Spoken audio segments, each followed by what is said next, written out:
The battle was over, but he knew he wouldn't leave this battlefield, for the wounds on his body were too severe. It becomes more and more difficult for him to breathe.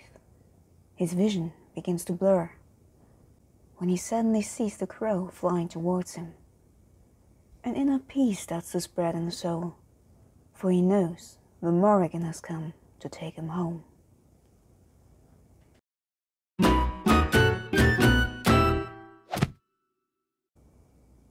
Welcome back to my channel. Today I want to talk about the goddess of fate, war, death and vengeance of Celtic mythology, the Morrigan. The name the Morrigan means something like the Great Queen or the Phantom Queen, and it reflects the fear she spreads in the heart of man. She is often depicted as a crow or a raven, for those are her loyal servants, and if you ever see a crow or a raven, you can be sure the Morrigan is watching. But despite her being a goddess of death, she is also an earth goddess and the goddess of cattle and crops. And being this duality of being a goddess of life, of the earth, and a goddess of death, she also symbolizes the belief of the Celts that death is just the basis for new life. But even as an earth goddess, she is not warm and mother-like like most earth goddesses. Instead, she is strict and cruel like nature itself. After all, she is mainly associated with war and fate, especially with foretelling the doom, death or victory in battle. Therefore, she is also a patron of servicemen and women.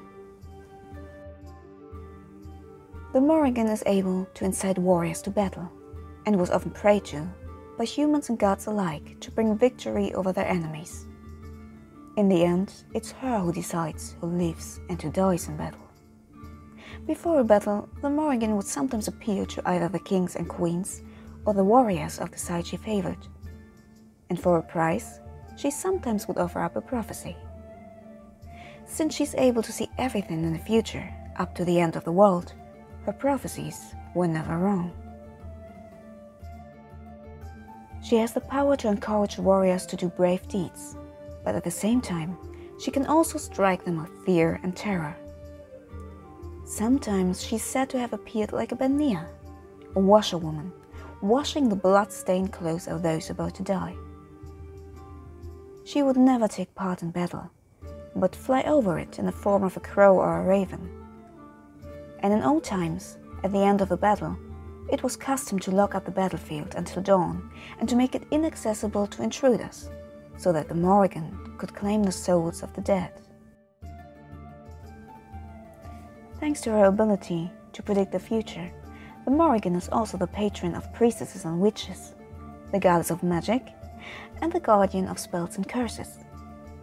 And in most cases, the Morrigan seems to be an entity, but in some legends, the Morrigan seems to be more of a title carried by three sisters, and even though there is an inconsistency of who those sisters are, in most cases they are Maga, the speedy horse of battle, Nemain, who spreads fear in the heart of man, and Bab, the scald crow, an embodiment of fury.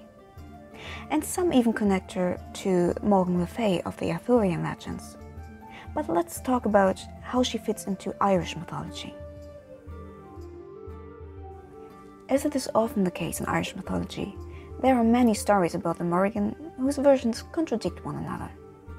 Sometimes she is said to be one of the Tuatha Dé Danann, sometimes even the daughter of the goddess Ernmas, and therefore the granddaughter of the king Nuada.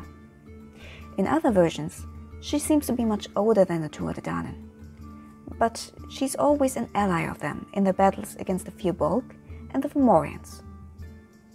But most versions agree about the fact that she indeed had a romantic relationship with the Doctor in one or the other way, sometimes as his wife and sometimes as a reoccurring love affair. In the Libor Gabála Éireann, the book of the taking of Ireland, she is listed among the Tuatha Dé Danann, and like I mentioned before, she is listed as one of the daughters of Ernmas and therefore as a granddaughter of Nuada.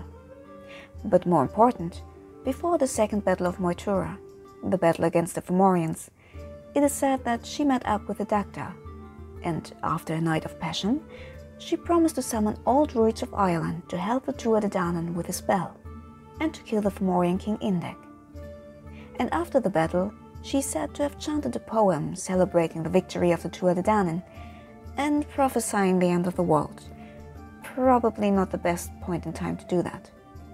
But this wasn't her only appearance in the Irish folklore. In the Ulster cycle, she has a bigger role as a fierce enemy of the hero Cuchulainn. During the Tuatha Dé Danann, the cattle raid of Rigamain, Cuchulainn encounters her, but he doesn't recognize her, and so he quickly arouses her anger and she prophesies his death. During the story of the Tuatha Dé Danann, the story of the cattle raid of Cooley, she appears to Cuchulainn as a fair young maiden, but again, he rejects her and thus causing her to try to kill him at her own hands. Without success though.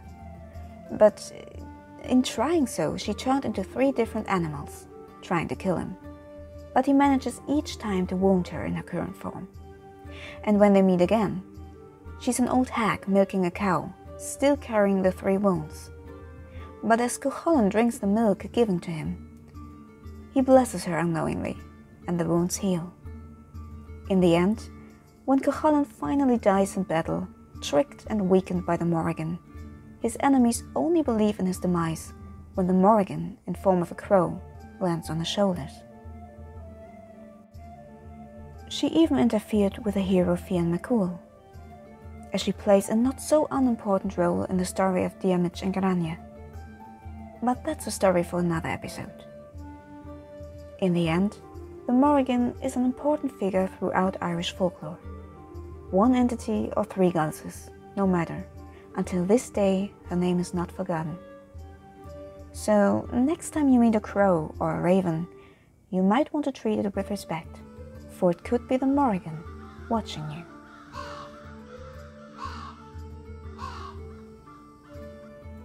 Thank you so much for listening.